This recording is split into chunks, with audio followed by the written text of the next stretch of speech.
Hi there, good evening and welcome to the Four Lads Had a Dream podcast network. My name's Scott Patterson. If you are looking at your watch, we're a wee bit shy on our normal time for the Sunday show. I was at the women's game today, so I apologise for that, for my tardiness. But we're here and better late than never, and lots to discuss. Lots of not even good stuff. I can't even make it sound like it's even going to be remotely fun. However, I am really pleased to say that three of them have dragged themselves on to join us, and we'll go in the order of my favourite. Sheryl, how are you tonight? We're over. So you're just giving it a thumbs up. You've got a lot to say, have you? I'm just, it's a wee four lads in joke here, people. I'm all right to speak now. You can speak.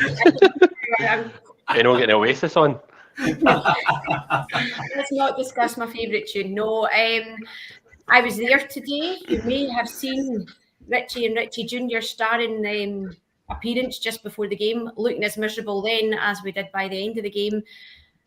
So I'm going to view this as a wee bit of group therapy. So I was going to say I'm looking forward to it. I'm not particularly looking forward to it, but a problem quartered or thirded or whatever we're going to do with it is probably not a problem solved, but we might feel better by the end.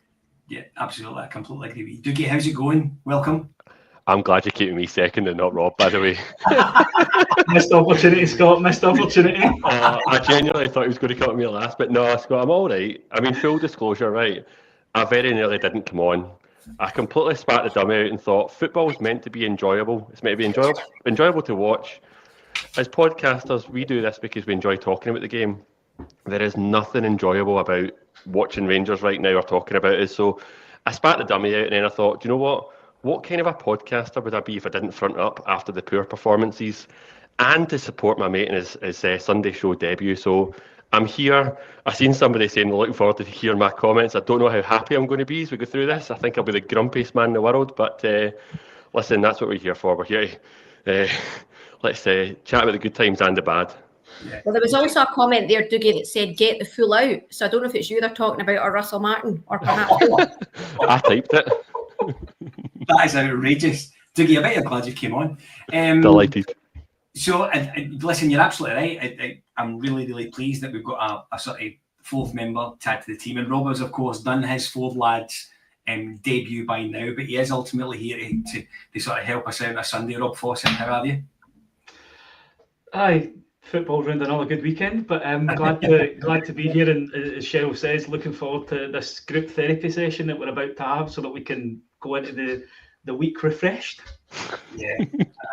That's it. So I don't think there's any easy way to sort of get round this tonight. This is going to be a difficult gig, I think, because I think we're all now at the stage where we have. I loathe to say, Sheryl, that we've seen enough, but I think we are teetering very close to seeing enough. And I think I watched the game on the telly today. I know you were there. You can be able to give us a sort of a really good view on it.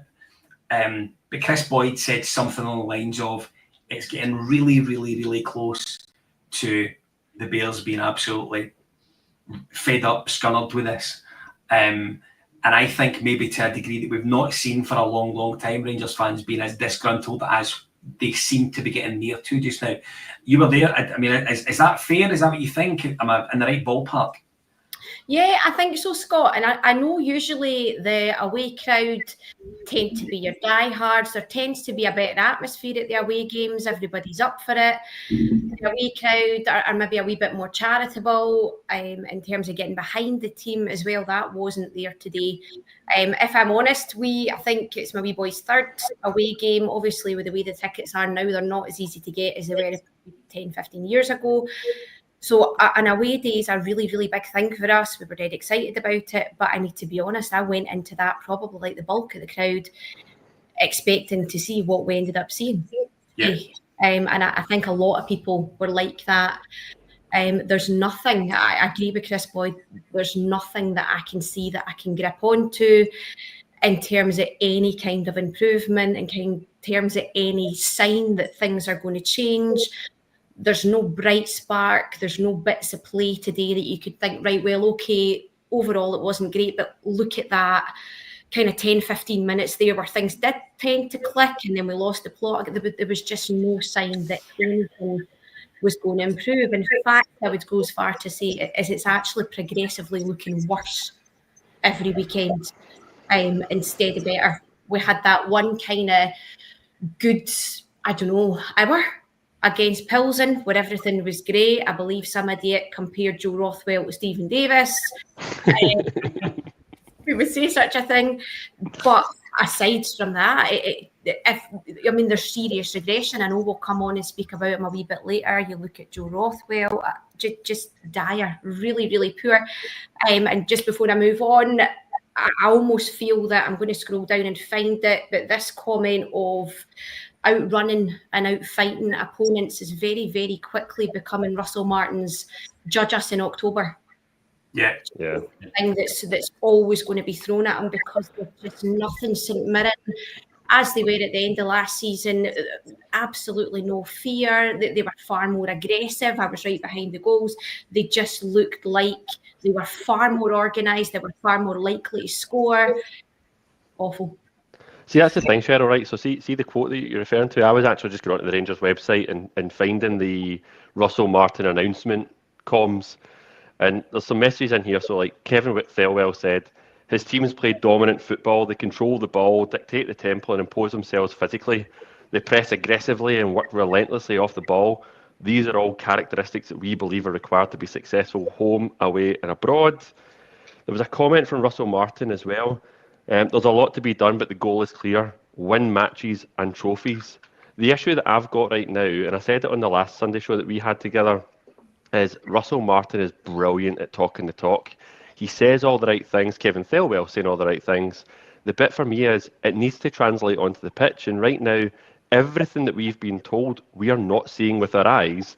And that's where supporters like myself right now are just feeling completely disillusioned with the direction we are heading. Yeah, you've got to have signs of improvement, I think, Dougie, to your point, mate, where at least you can buy into it. We don't expect it for 90 minutes because of the amount of changes that's going on the pitch and in the club. But you need to see incremental improvement, not regression, like we have. Sorry for cutting over there, Scott. That's okay. One of the things that, and one of the things that Sheryl said that I don't know if I agree with, to be honest with you. Kind of Sheryl said that, and I'll come to you first on this one, Dougie. Sheryl suggested that she didn't go into the game today thinking that we were going to get there and go there and get 3 points. And I was probably in the other camp. I was reasonably confident that we were going to go to St Mirren today and get a victory. And I think,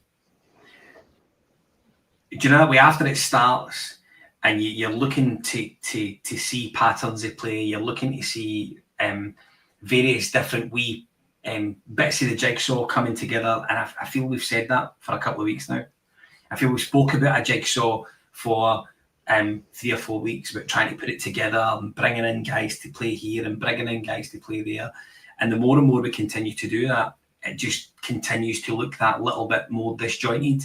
It's like we're not putting together a jigsaw as much as doing it half-assed and then ripping bits out after we don't like it. Does that make sense, Dougie? I don't know what you thought going to Paisley today, if you felt we're going to go there and get a result, or if you thought, it was never going to happen for us.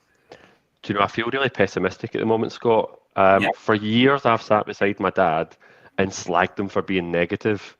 And all of a sudden, I've been beaten down so hard that I went into today's game. In fact, I go into every game right now thinking we will concede at least 1 goal, so we will need to score 2 goals. And I said it in the chat earlier on, the reality is I've seen nothing from our defence that gives me confidence we'll keep a clean sheet. And I've seen nothing from our front line that's given me confidence we're going to score more than 2 goals. And in fact, we have not scored a goal from open play in the league yet. Yeah, that is a criminal. There's many things. There was a stat that came up in Sky Sports at the end of the game that said shots on target, Finlay Curtis 2, rest of the team 0.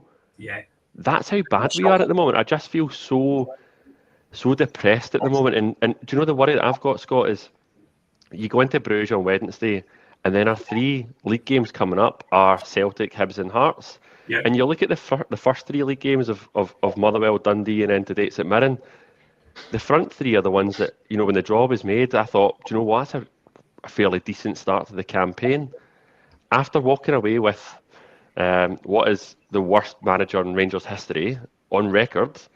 I'm looking at the next 4 games and I'm thinking, I tell you what, if he's on a sugary peg right now, what's it going to be after 7 league games? 6 league games. I mean, and I think that's true. The reality is, and on the pod tonight, we're always going to talk about the game, and we're going to dig into that with Rob very shortly. But we are going to speak about Hamza in the middle at some way, shape, or form. And then I didn't know this as I was at Ibrox this afternoon, but apparently Russell Martin had said something along the lines of it not being the end of the world.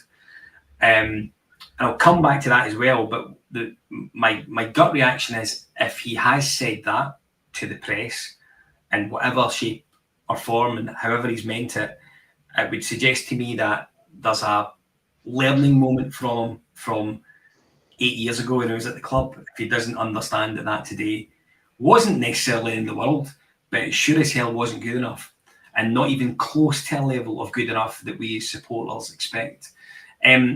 Rob, into the game today, one of the things that I think everyone was a little bit confused about, I know I certainly was that Asgard was kind of playing as that false 9, which I didn't really.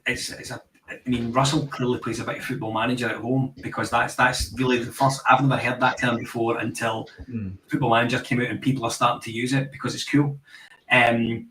I wondered if Gassama would have been the chap that they moved through the middle and move Asgard maybe to play a little bit narrower off of him.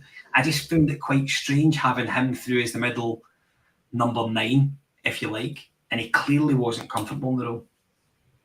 No, I don't think he was, and I don't think it's a position he's played very often either, which makes it even more damning, I guess, on Danilo, and the fact that he wasn't willing to start him against St Mirren, especially given that he's our only kind of fit striker at the moment. Asgard didn't impact the game, but equally, we're a team that doesn't create anything. So whoever plays in that position is going to be struggling to impact the game anyway. It comes back to the point that Sheryl makes that, for the majority of the games that we've played in, we've been outworked, we've been outfought by the opposition, which is just nowhere near the standard that a Rangers team should be, regardless of styles of play, formations or whatever. It's about rolling up the sleeves and doing the dirty stuff. And there seems to just be too many passengers in the team at the moment. And we'll talk about the likes of Rothwell. Raskin won't get a pass. Dio's not exactly started the season well either. And you just need something to hang on to give you that positivity. Asking him to come in, fulfill a role that he's unsure of in a team that's struggling, just smacked a bit of desperation, I think. The only thing I could think of is he's a bit taller, maybe a bit more of a physical presence than Danilo. Is he going to stand up better against the likes of Gogic, who we know would dominate Danilo anyway? But you'd need to really get inside the mind of Russell Martin to understand what his thinking was behind that change today, because it was a bit weird. Of all the positions that you could have played Asgard today, that's where you start him. I mean, you could easily have put him in Rothwell's position, him and Cameron in the middle alongside Raskin, and played Danilo, and you probably would have had a better outcome, certainly from that point of view. Sheryl, you were there. I want to speak about I'm going to give you the opportunity to speak about Joe Rothwell shortly. I know you're keen to do that. I want to speak about the goal that we conceded today, which is as simple a goal as I think you will see. You'll be able to watch football all around the world this weekend, and you will do well to see a goal that is as slack an organisation and defensive ability as what that sort of 30-second period was. Which is strange, because we were never going to lose a goal. Now, granted, it wasn't as bad as the one that we lost last week, but he just keeps setting himself up with these comments, because again, I don't know, was it Fernandes that kind of goes to sleep?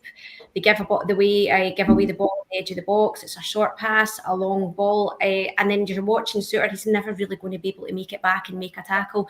And it was a really, really good composed finish. Was it Ayungo that took it that scored? I think it was him that scored. I think, or was it Mandron? It was one of the two. Yeah. No, I think it was Mandron that passed it on to him. Oh, you're right. Sorry, the assist. it just cut open so easily, time and time and time again. Nothing's changing. We just look like an absolute shambles at the back. And I know that we were missing Giga today, and that they've made reference, and I know everybody hates this term, but Fernandez being a kind of project player, but we just have an incredible lack of depth, especially at the back as well. It's hugely worrying. I think on that goal, you look at Suter, he's trying to tell Fernandez to mark the boy, and Fernandez just switches off. If anything, Fernandez just drifts further left and goes away from him, so it leaves Suter massively exposed. I've seen him get a lot of criticism for that, but he's never going to outpace that guy. He's much faster than him. But Fernandez, for me, I don't know what he's doing. His captain is telling him to do something, and he's away in a world of his own, unfortunately. But it's the same as that Dundee goal. I don't know if you remember, but Suter shouting at the three Dundee players that are completely unmarked. Nobody does anything about it, and then Dundee score from the set piece. Awful. See the comment that you brought up, Scott, around 2 passes and we're done? That's my frustration right now with Russell Martin, right? Because you go back to Steven Gerrard, right? And I don't want to draw comparisons too much, right? But one of the very first things that Steven Gerrard did when he came in, well, first of all, he bought leaders, McGregor, Arfield, Davis. So he bought leaders. We've yet to see that. But the point I was going to make was actually around the defence. He did sign a new goalie. He kept Tav, but he signed Barisic, Hollander, Katic, Goldson. He shored up. He focused on the defence. That was the position that he focused on. If you look at our signings under Russell Martin, particularly at the back, right? Yeah. You've got Aarons at right back, McGoma at left back, and Giga at centre back, all loans. And then you've got Fernandez. And I spoke about this in the last Sunday show that we were on. Fernandez cost us £3.5 million. That is a significant investment from Rangers Football Club. We then described him as a loan player, and I've never seen a player so lost in all my life. And again, in the last Sunday show, I said, a wee bit surprised that he bombed Enciala out so quickly, considering he ticks a lot of the attributes that Russell Martin's looking for. Left-footed, composed on the ball, good at passing. When I was watching Fernandez there, I was just sitting thinking, £3.5 million that we've wasted there. He could come good, right? I don't want to write any players off. I'm going to caveat that straight away. But £3.5 million that we spent on a project player when you already had a young player that we got from the AC Milan Academy. I don't understand some of the priority positions and the players that we've brought in. And I seen a comment earlier on come up saying, are we going to talk about some of the signings? And the kind of final point I'd make on this, right, is all summer I've kind of made the point, Russell Martin's not getting the best out of a good squad. I actually think some of the players are good players. And I said all summer, some of our signings are good. I think Gassama looks like a good player. I thought Asgard was going to come in and be a really good player. And I thought it's up to Russell Martin to get the best out of some of these players. Right now, I'm now questioning everything. I'm questioning the recruitment. I'm questioning the board who chose Russell Martin to be the manager.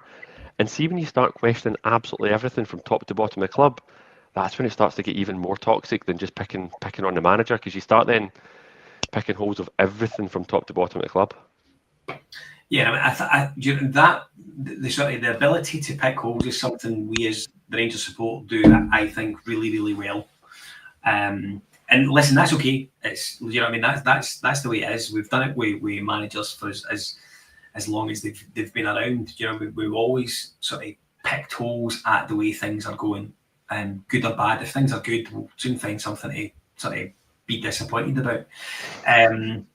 Rob, I want to speak to you about and this is something that, again, Boyd referred to the telly today, and whether it's right or wrong, I don't know, but it's good to get your opinion on it. Do you think, and I'd be really surprised at this, but it maybe answered your question regards Danilo not starting. Was there one eye on midweek today, do you think? In the position he's in, I don't know how you can afford to have one eye on next week. The most important game is the one that you're playing. It's a bit different if he'd won his previous 2 games and it was 2-1 and we were a bit closer. Europe at the moment is a bonus for us. Winning leagues is the bread and butter that we need to get back to. Winning trophies is the bread and butter that we need to get back to. And to that point, Martin wants to come in and impose his style. And I've heard a few people making comments about the Willenville manager. St Mirren have brought in 11 players this year as well. and they look a lot more organised. And one of the comments I made in the chat earlier was it's probably about simplification of message. St Mirren know exactly what their roles and responsibilities are on the pitch. It doesn't look like that, and he's probably trying to revolutionise things a little bit too much too soon, rather than doing it in incremental building blocks and getting one bit sorted and then working on the next bit.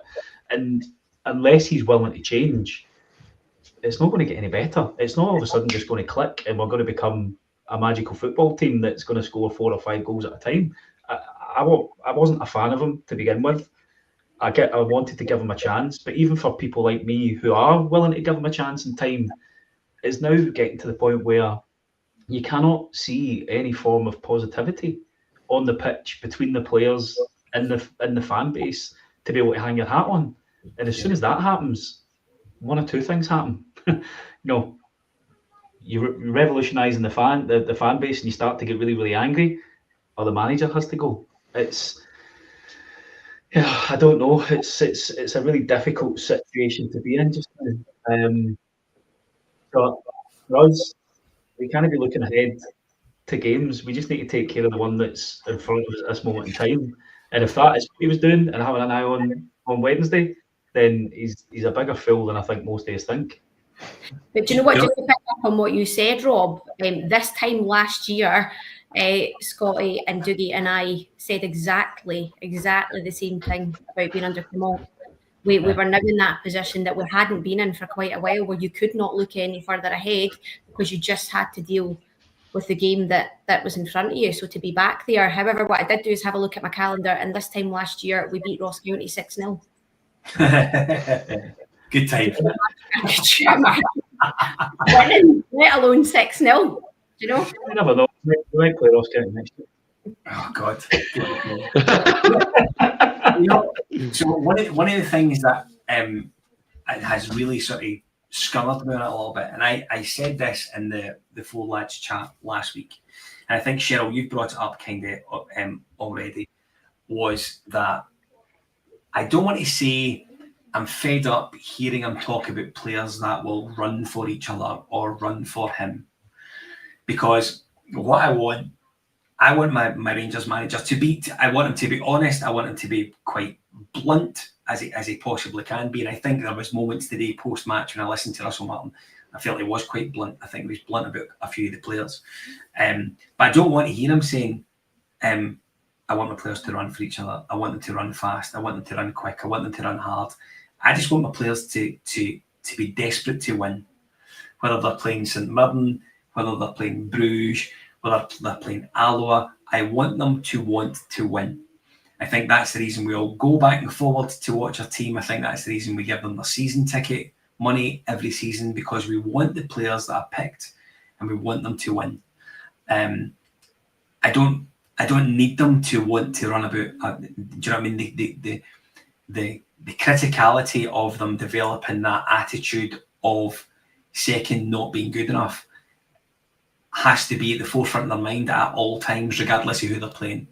It has to be the same mentality against every single team that they play, how that team sets up, how Rangers set up. It has to be like they're set up to win here. It's as simple as that. And it can't be anything other than that, as far as I'm concerned. And I think we've seen over the last little while, little moments where Russell Martin's been interviewed and the focus has been on his players almost being fit. And I think in the chat, I've seen in the chat's wild tonight, I have to say, and there's loads of good stuff in there. There's a lot of stuff that isn't that great, for being perfectly honest, but I understand everyone's got an angle on this. But I just think we're at the stage where I need Russell Martin to say, I want my players to win. I'm not bothered if they run. We've all got our own positions. If your left winger's putting a cross in at your centre forward scores. Do you know what I mean? It's not about how quick he's going to run, how far he's going to run in the match. We just need them to do their job. And I think we've got too many players, Sheryl, at the moment, in key positions. And I'm not convinced they're doing what they're there for just now. And I think Joe Rothwell's one of them. Yeah, absolutely. He was... I know there will have been a poorer performance in recent times, but he was absolutely dire today. I wouldn't have been surprised. And at half-time, I did think that he might have been off because he was just incredibly poor. He gave the ball away so many times. he was the reason that from, I think it was either 15 minutes or 17 minutes that Raskin was on a booking, because he gave the ball away really easily and Raskin had to then go in and make the foul, which got him the booking. And actually, for being on a yellow card for as long as he was, Raskin did incredibly well because he was busy throughout the game. He wasn't perfect, but he had, compared to everybody else, a decent game. This player that we were told was a dead ball specialist, was going to carry the ball, get everybody organised, again, was the next Stephen Davis. It is just nowhere to be seen. That the biggest thing for me is how unfit he looks. He looks absolutely done. Kind of, I don't know, maybe about 60 minutes. And I know he does, he's taking them off every single game. There must be something going on kind of deeper there. I think, was he injured towards the end of last season or just after Christmas?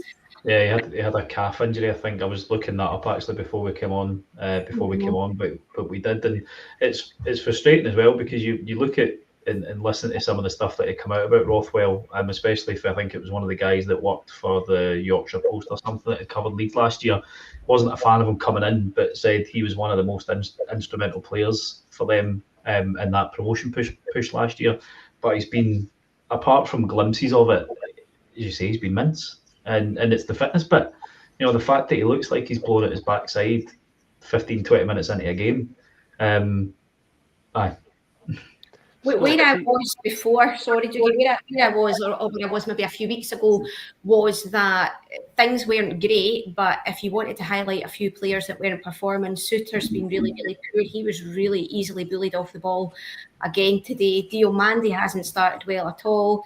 Dessers has been really poor, and if you want to make excuses for Martin at that point, well, they're not his players. However, now the focus is shifting on to his players. You look at Max Aarons today as well. I don't know what you guys think. I know that we need to phase Tav out, but for me, Tav is far better than Max Aarons. Yeah, so 2 points Tav is going to call out, right? So one is so did the board and did Russell Martin underestimate the challenge of Scottish football in terms of that need to win every game? Because one of my mates commented the other day on WhatsApp saying our signings are now beginning to look like championship signings as a club are aiming for playoffs. Aarons, Rothwell being examples of guys that you could easily see in championship teams, not league winning sides, not Champions League sides. But the second point, I want to really caveat this by saying I am not for any reason suggesting that I should ever appoint Sean Dyche as Rangers manager. But I seen a clip on Twitter earlier on from Sean Dyche, which basically said too many modern managers are so interested on stats, how many passes were made, how many players ran, distances, did it look easy on the eye? And actually they're forgetting about the fundamental of football, which is to win games of football. And right now, when I'm looking at Russell Martin, that for me, that comment could not resonate any more with a manager right now for me than Russell Martin, a manager who, in the article that I read earlier on, when he was announced as Rangers manager, said he's here to win and win trophies. I think he's more concerned right now about his team looking all right on the TV, and that for me is just a big no-no. If you go back to the year that we won 55, I think a lot of people forget how many games we won 1-0. Those are the games that win you leagues, not the games like, see, you referenced Ross County last year and we won 6-0. It's brilliant to go and win 6-0 in games. As supporters, we enjoy those games. But you know what, at the end of the season, you don't care if you win 6-0 or 1-0 as long as you're holding the trophy. Yeah, and listen, I think that's all. I agree. I agree. I think we're all just, do you know what, we're all at a stage now where everyone's just, I can't believe that we're going into the end of August and we're waiting on a domestic league win. I find that really hard to get my head around. And the fact, listen, this can go one of two ways as far as I'm concerned, and people will either like this or they won't. Next weekend, when we play Celtic, we may get a result, and it'll be, let's be brutally honest, if we get a result next week, it'll be fine because we'll have beaten Celtic. We'll be quite happy with that. If we don't get a result, there'll be absolute anarchy for all the right reasons. That's the only way it can go next weekend as far as I'm concerned. A draw isn't a great result for Russell Martin. A defeat is a disaster. A defeat is the end of the world. But a victory next week maybe just makes it a bit more palatable for them, because then you go 3 points away from them and all of a sudden you think, well, that's not that bad. But if it goes bigger, if the deficit gets bigger, you've obviously got a huge problem. And next weekend, I mean, I think if you discount Bruges midweek, next weekend I will say is probably the biggest weekend in Russell Martin's managerial career. I don't think he'll have had a weekend like it. The build up to it post Bruges midweek will be wild, absolutely wild. Yeah, especially if we get turned over by a few goals in Bruges, because that will ramp up to fever pitch come that game on Sunday. And again, you look ahead to that game. Midfield is usually where they're won and lost, and I'm worried about our midfield going into that game. You know, you consider how we've performed up to this point. If we set up the same way, you know, I always try to be the most positive person to testify to this, but I can't see us walking away without a scalping if we continue to play the way we're playing.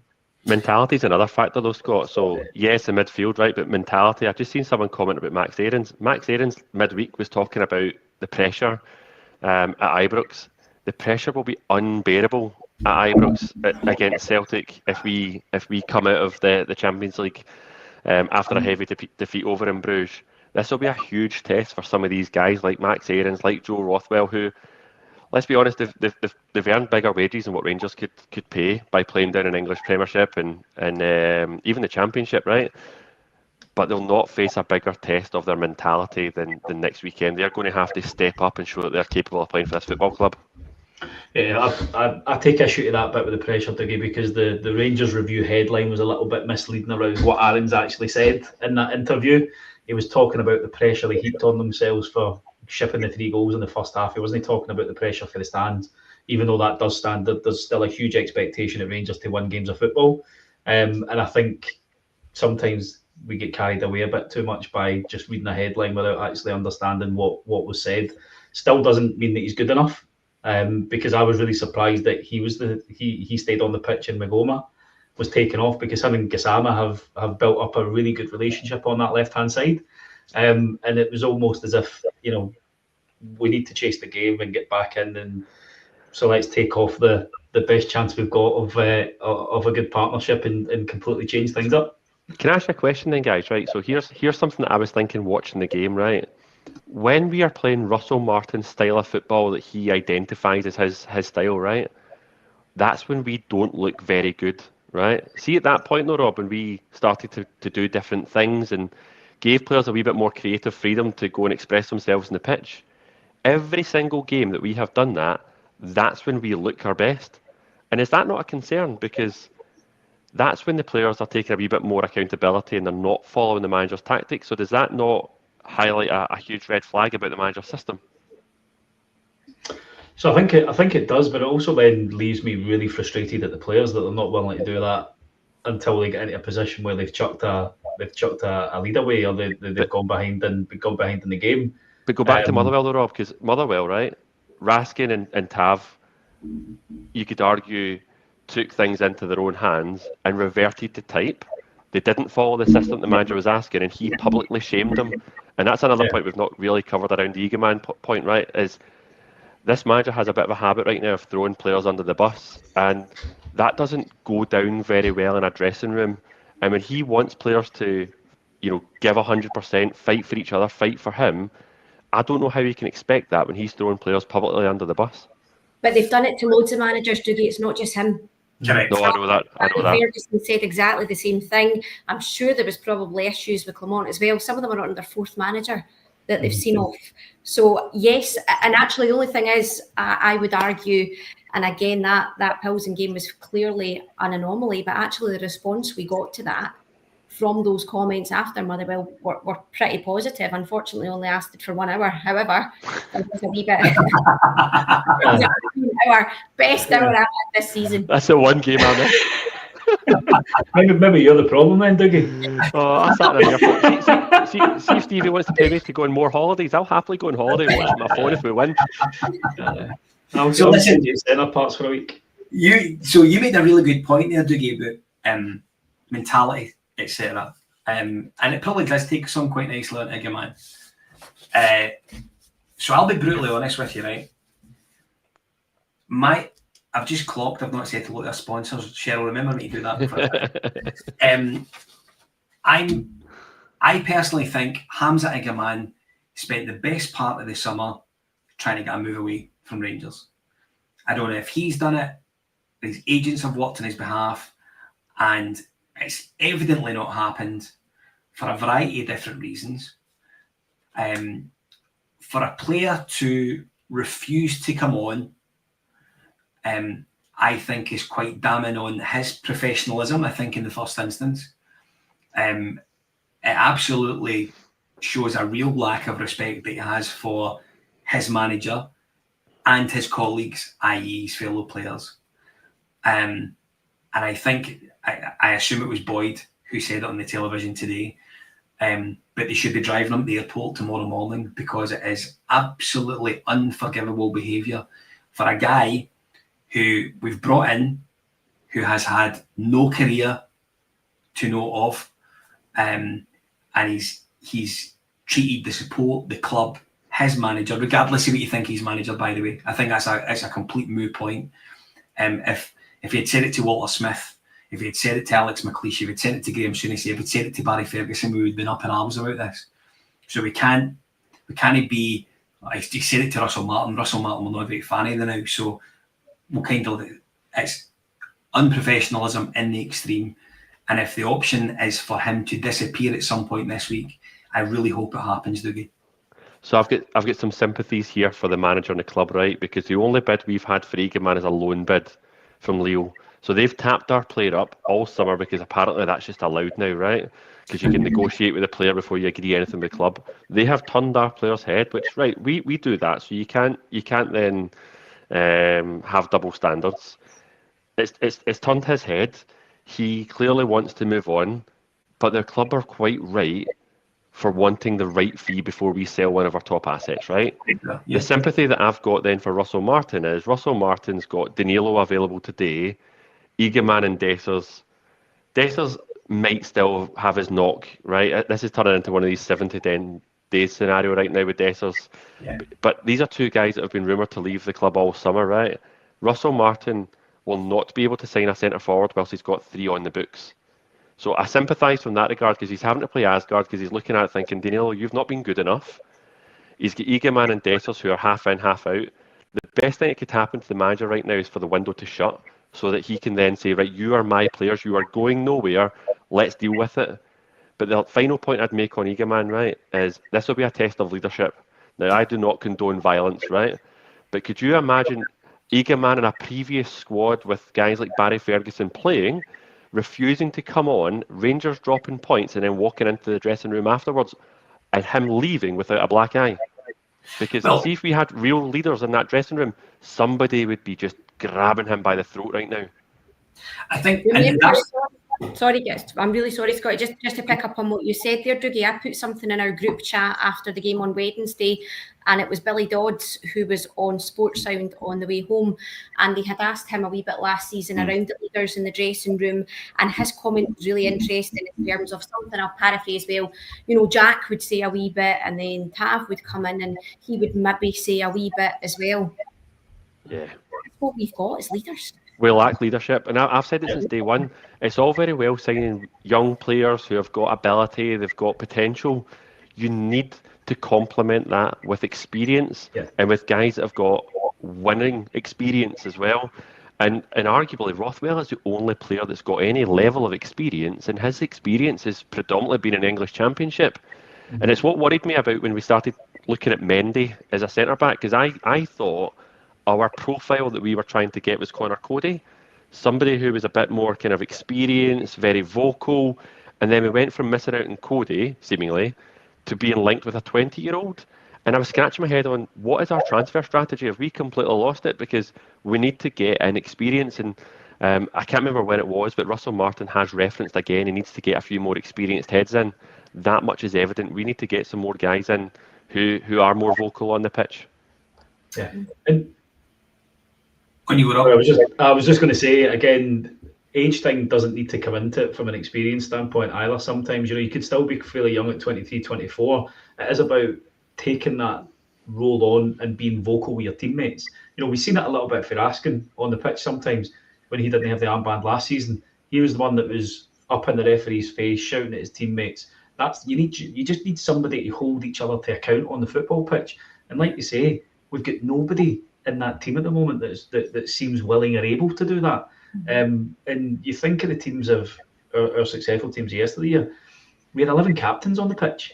Yeah. And only one of them had the armband, but every one of them stepped onto the pitch. They knew what it meant to play for the club, and they knew the standards that each of them had to uphold when they went on there. And it isn't always about being technically brilliant and having flair. It is just about the basics that we all demand as a fan, which is you go on there, you give 100% effort, you chase down every loose ball, and you win every bloody tackle. And there's too many of them at the moment that don't even meet that standard. Never mind then being creative players and giving us a bit of flair. You've got to do the bloody basics. Sorry. No, I was going to say, I clearly watch too much Twitter videos on Twitter, right? Because I watched one recently about Jose Mourinho, and it's an older one, and I might have referenced it before, but Jose Mourinho talks about what he wants from a leader. And he says that you can have a good team of young players, but without leadership, you don't get that same mentality. And he starts talking about some of the leaders, the guys that actually lead as captains. And the scenario he references is a Porto game with Jorge Costa as his captain. And he says he goes in at half-time, 2-0 down, and they're walking back to the dressing room, and Jorge Costa says to him, "You just stay outside for a minute, Gaffer." And he goes, "All right, okay." And he stays outside. Jorge Costa closes the door, and he just rollicks the entire dressing room. Just goes right through every single one of them. Costa then opens up the door and says, "Gaffer, come in and coach us. Tell us what we need to do differently." Costa did the dirty work in terms of telling everyone that they were not performing well enough on the pitch. They weren't given the effort that each player deserves. Because let's be honest, right? See his teammates. You need every single person working their arse off, otherwise you're pointing fingers, right? That game finished 3-2 and Jorge Costa scored the winner. Yeah. That's leadership. Do you know, I said 2 weeks ago that, and I think it's more at our club than anything else, to be perfectly honest with you, but I do think that to justify yourself as being a leader at Rangers, you have to be able to back it up. So you have to be able to back it up with pocket full of medals, trophies on one shoulder, medals on the other, and you have to be able to back it up. And we don't have enough of these guys that can back up that sort of leadership chat, that leadership mentality, because we've got no one there who's got a rich history of winning things. And we all know when that was, and we all know how little it's been, and we know how much we enjoyed it back then. But we need to park that, because we've changed so much as a football club since then. The change between winning 55 to now, Rangers are unrecognisable now as far as I'm concerned, between that team, and we're still led by the same guy, by the way. See on that point though, Scott, right? See about Tav as captain, right, and being able to back it up. Historically, he's not been able to back it up with a handful of medals. And I've always said that's not his fault, because it's not Tav's fault that he's been playing next to Diddy's for so many years, right? But the bit for me that now he will be judged on, right, is at times he has been the man to step up. I called it out 2 weeks ago, the Aberdeen Cup final where he's the one that scored, the Europa League run, he's the one that went and performed. The issue that Tav has right now is he doesn't have the medals to stack up when he's shouting at the players. And unfortunately at 34, he's no longer the guy who's got the, not necessarily the capability, but he's running low on legs, right? So he's no longer the guy that can drag you through single-handedly through games. Not that your right back should ever be doing that, but it's getting harder and harder for Tav to be the one who steps up, especially when he's a sub. And that's very difficult as a leader then. And see Suter, and as much as we're talking about Suter shouting at Fernandes earlier on, Suter's not a captain either. He's far too quiet, and he's another one that doesn't have the handful of medals. So, who would you give the captain's armband to? There's nobody there. That's the problem when you look back at successful Rangers teams of the past. There has been a handful of guys that were not wearing the armband that could all be captain. We can't even find one. I've often thought that the Rangers captain should be the centre midfielder, so someone who plays in the middle of the park. And I'll tell you the reason why. I think a lot of moments now that if there is an incident in the middle of the park and our captain if it's James Tavernier, for example, playing right, and this isn't, by the way, I think it's important to know that this isn't a Tavernier bashing session. It genuinely isn't. We've not spoken about Tav tonight. We're only on for an hour. And if there's something happens in the middle of the park and the captain feels he needs to get involved in it, and Tav comes from right back in to have a word with Nick Walsh, what he does is he leaves the position at right back completely empty. So if they've got someone clever on the left wing, I say the opposition have someone clever on the left wing, it's their own to do as they please. I personally think our captain should be whoever is playing the centre of the park. And do you know what I mean? There's loads of people in the chat suggesting it could be Raskin. I think that's fair. I think the problem you have with Raskin now is that he is coming across as a bit pissed off as the rest of us. I think you can see it in his game. You can see it in his manner when he's playing. He looks relatively scunnered. And if Nico Raskin is or has been on the verge of signing a new contract, I'll be interested to see what happens with him this week. Because to my knowledge, I don't think he's put pen to paper yet. And it would be a huge blow, in my opinion, if we got to a stage where we felt, well, Nico Raskin's not going to sign on again, so we're going to need to bump him because it wouldn't leave us with a lot of great positive options at the centre of the park.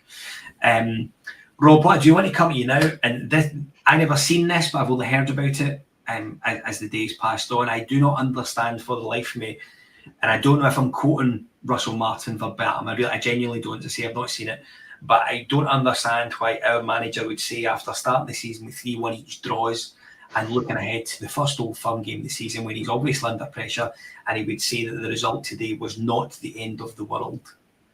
Yeah, I think again, doesn't do himself any favours with comments like that, to be honest. I think from memory, the context was about the results. They were talking about the 3 draws, and then they talked about the 2 defeats in Europe, and 6 points behind Celtic, but if we win against them, it's only 3. It's a ridiculous statement to be hitting out with as manager of Rangers, of any club, to be honest. And I think this is probably another, to use Dougie's terms, red flag about him and his mentality. To be 6 points behind in the league at this stage of the season isn't acceptable. The fact that we've had 3-1 each draws in a row isn't acceptable for a club like Rangers. The fact that like Dougie says, we haven't scored for the open play in the league isn't acceptable. The fact that we can't keep a clean sheet isn't acceptable. And if he doesn't understand that from being here as a player, he sure as hell understands that now with the reaction of the fans are giving him as manager of the club. And this is where it gets even harder to even buy into the process, because we knew that this season was going to be difficult with the turnover of players anyway. When he was appointed, he was up against it from the start because he was the underwhelming choice out of all the names that were linked with the job. So he had to hit the ground running. Now, don't get me wrong, Panathinaikos, it's great that he managed to steer us through that and get the team through that and guarantee his league stage European football. But we keep saying it's the league that's the bread and butter. Ultimately, he's got to find a way of understanding what it takes to win in this league and then getting the players to bloody do it in the pitch, because that's the only thing that he'll be judged on. The comments aren't going to help. And it's, again, I'd like to think he'd look back at that and go, maybe I shouldn't have said that, because that today, and the fact that we've only got 3 points out of 3 games, when on paper they could have been the easiest 3 games we had with the running we've got to come, is just a bizarre thing to hit out with, and just another thing that people can use to hold against them. But that mentality is something that he needs to change very, very quickly if he does want to have any long-term future in the job. Dougie, do you think that, and this is a difficult one to ask, I think I know the answer, I'm almost certain I know what you're going to say. Is he managing us like we are Swansea or Southampton? Yeah, yes. It's as simple as that.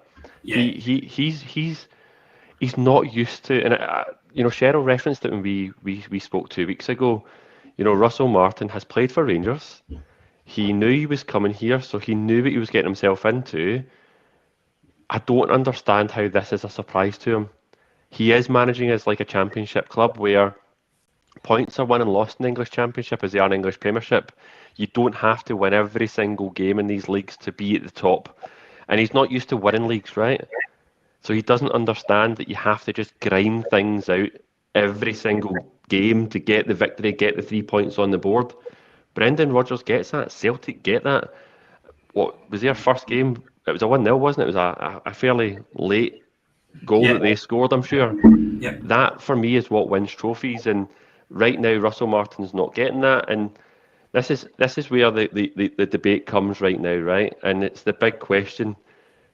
Do you cull him early to bring somebody else in who understands that to save your season, or do you give him time, right? Because everybody understands, Rob mentioned at the beginning, everyone understood the assignment at the beginning. This was never going to be a quick fix. It was never going to be easy. We just expected to see progress, right? Yeah. But if the board are genuinely believing that this is the right man, and he can convince the players, and we think right now, looking on the outside, that there's a bit of a broken dressing room there, and he's throwing players under the bus, and there's players refusing to come on and so forth, right? You never know the full story. We're on the outside. The players could actually be like, nah, he's the right guy. Max Aarons joined Rangers because he was so desperate to work with Russell Martin. Yeah. So you don't know the full story, but if everyone still believes he's the right man, you need to get behind him. And that's the debate right now. And I tell you what, I don't know any supporters right now that's on that side right now of option 2, which is right behind the manager. Yeah. I think what they do, right? I think, and it's not what I agree, but I think they'll give him at least 2 transfer windows. 2? I think they'll give him 2 transfer. This one. Are we counting this as one?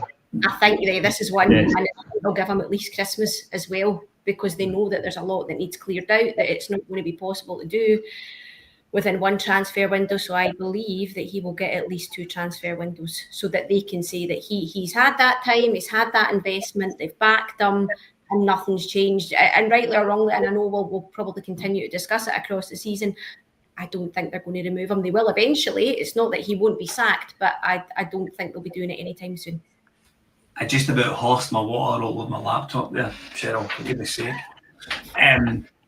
So listen, we're just shy, 8 minutes to go. And I'm going to go round all these on this. Rob, we'll start with you. How are you feeling about the week? It's a very, very difficult question to answer, mate, to be honest. I would usually always say I'm optimistic and I'm looking forward to it, but at the moment, I'm not holding up much hope of getting a result away in Bruges, especially given how easy it is that we seem to play against just now. And it was evident from even watching us in the friendly against them how much space they could create. It was the same during the week there. I don't expect it to be any different because I don't think he's going to change his style. So I think that's gonna lead us into problems. The only thing that I'm holding out any hope with is the fact that we were probably in a pretty terrible mess going into the Old Firm game at New Year last season. We managed to get a result. Because that's the only thing that will buy him a bit of credit is getting a result against them next week. I've almost given up on the Bruges game. I don't think we can get a 2-3 goal result over there to put us through. We might be able to sneak a draw and get through on penalties, but that's a bonus. I think the big game is making sure that he preps and does everything he can to beat them on Sunday. Dougie, same question to you, buddy. Big week, right? It's one that I think it may have been Sheryl that said it. It's probably going to be the biggest week of Russell Martin's career to date. You're right, Dougie. It was me. It was Scott. Was it not her? Thief. It was your host, Matt Douglas. Thank you very much. There we go, Scott. See, I do listen sometimes. It's going to be it's a huge week for Russell Martin. I think if you sit back and you reflect on where we were at the end of last season and the rebuild that's ahead of us, when we sat down at the very beginning, I thought that we would be out the Champions League qualifiers fairly early. I thought that Europa League would be our level this season. I thought challenging for the league would be where we'd be this year. I think the biggest frustration that I've got right now is we got a very favourable Champions League draw, where you thought, by the way, previous Rangers teams could qualify for the Champions League. You look across the other side of the city and you see a Celtic team who are not the best version of themselves. It's certainly not the best Celtic team under Brendan Rodgers, and you look at it and think a better Rangers team could capitalise on that. I think that's where a lot of the frustration comes in from myself, because whilst at the beginning of the season I thought, yeah, let's just compete in the Europa League and get the manager up to speed, make some massive changes in the club in terms of personnel, culture. I think the frustration right now is because of what's within grasp. But I think if you take all that as a step back, you have to just think this is all part of the wider project of the cleanse. So hopefully by the end of the week we've got something positive to clutch onto. Doesn't need to be the win. It can just be we start to see what is a Russell Martin team. Well, that's just some confident, aggressive play on the ball, players working for each other. That's what I want to see at the end of the week. In terms of how I'm feeling right now, it's pessimistic. But if we are sitting here next week without a defeat against Celtic, and it's not a hammering over in Bruges, I think I'm probably a wee bit realistic right now. Sheryl, last but by no means least. Can we get David P's comment up there right now? No, we're not bringing that up at all. It's also not true. I never had posters of you in my wall. Yet. Right, move on, you couple. Yep, get on with it. I think the Champions League's gone. It's not meaningless, but I just think that there's no chance. We don't have the character, we don't have the fight, we don't have the leadership. We've discussed it over the course of the last hour. So barring some kind of mad European miracle that I think is beyond even us. I know we have them every so often, but I think this is beyond us. Sunday's massive, and again, even when we have been playing badly, Have you just seen the same comment as me? Yeah. No, you can't, Buffalo. Moving swiftly on, I think previously there maybe has been those tiny wee bits of reserve and dig, but this team has shown us absolutely nothing in terms of being able to give that on Sunday. So it'll be very interesting. I don't know, maybe a wee Nadim Bayrami shaped curveball. I don't know. Yeah. I'm not optimistic about what either of them, but I would say, I don't know, but at best we could probably hope for on Sunday is a draw. And again, I think for me it just comes down to that lack of leadership and bravery. To finish off the one of the comments that Dougie started with us, obviously his comment was win trophies, give them a team that the fans can be proud of, play with bravery, take the ball, be aggressive and stand up in the big moments. If we can do any of that, we give ourselves a fighting chance, but I haven't seen any of that thus far to give us any hope. Yeah, so I mean, I agree with you all. To be perfectly honest with you, I think that I think Wednesday will be a bridge too far. I think we're going to be looking forward to Thursday nights at Ibrox again, which means Sunday afternoon matches. But I actually think, and I can probably say this now because we're getting ready to go off air, so I'm okay with this. I actually think we'll beat Celtic next weekend. What concerns me the most is what happens after that. So we've spoke about that somebody just collapsed. You hear that? They're in shock. We have the situation where I think we could beat Celtic and then we've got Hearts and Hibs the week after. There's nothing to say we're going to beat them. Yeah. So if we were to do that, the concern is about what follows the Celtic game and what they take from the Celtic game, as far as confidence, big shoulders, etc. And it's going to be an interesting week for Rangers, that's for sure. Whatever you've got, Scott, pass it round to the rest of us. This is becoming like the end of post mad Scotty kind of comment time, just to finish us off, because I'm sure there was one last week as well, Scotty. It's end of day stuff in the podcast, isn't it? Just don't forget to thank the sponsors.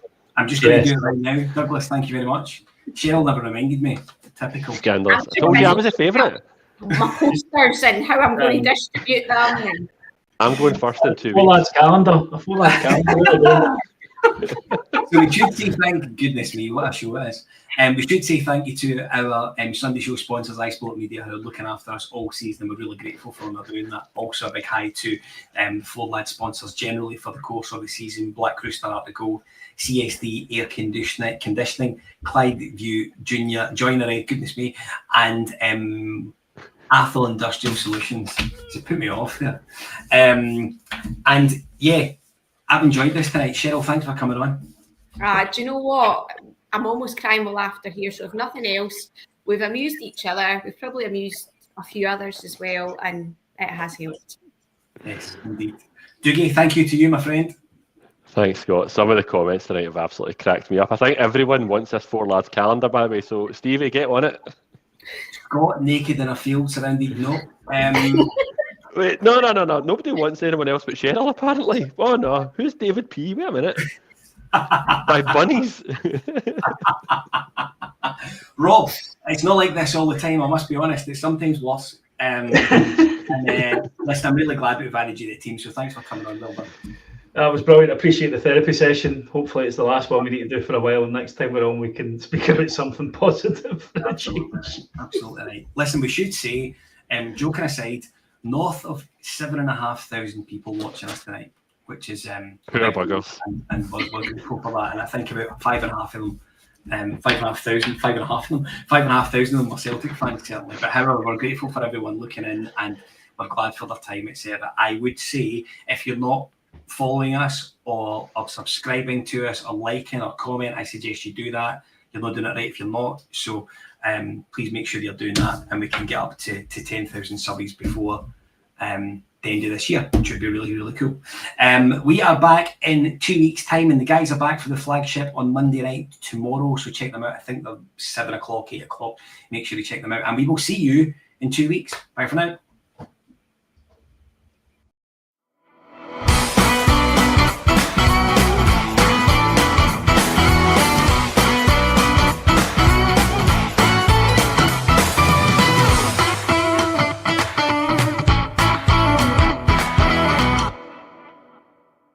The Four Lads podcast is sponsored by Rhino Express, Clydeview Joinery, Athol Industrial Solutions Limited, and CSD Air Conditioning, in partnership with Black Rooster and Art of Gold. Thank you for listening to or watching the podcast. We hope you enjoyed the show.